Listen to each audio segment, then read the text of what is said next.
Hello and welcome back to the Tech Hub YouTube channel. Alright, so in this particular video I'll be showing you how to maximize CPU performance on your Windows 11 laptop. So you open the start and then you search for control panel here. So you search for control panel and then you open control panel. So you open your control panel up and then you head over to hardware and sounds.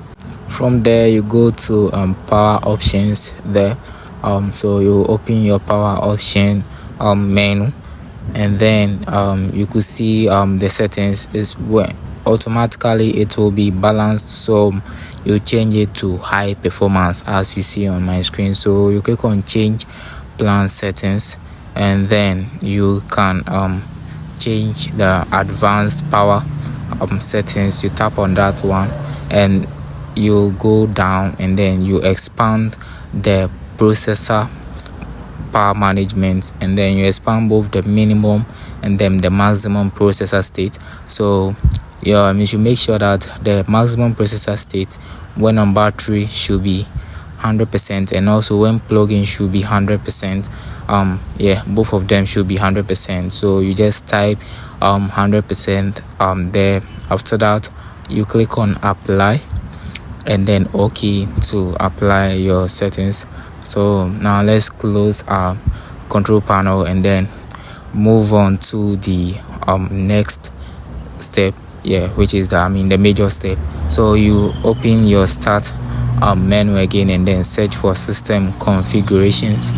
So after searching for system configurations too, you'll be making some little settings there.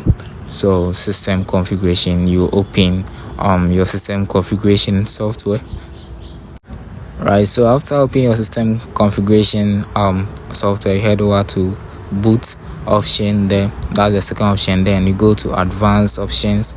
You click on the advanced option to open the boot advanced options. So the number of processor, you make sure is checked, and then you go click on the drop down arrow and you select the maximum number of processor. In my case, mine is 8, so I'll select the 8 as my maximum processor, and then I'll click OK. From there, OK, you click on OK, and then you click on apply. So apply, you apply the settings and then OK again. So after clicking on OK, you'll be required to restart your device here. So after restarting your device, you could see that your PC or your computer is much better or faster than it was before. So guys, that'll be all for today's video. If you find this video helpful, kindly leave us a like and then also subscribe to our channel if you haven't. Turn on the notification and also share this video with your friends and family who might need it. So thanks once again. Bye.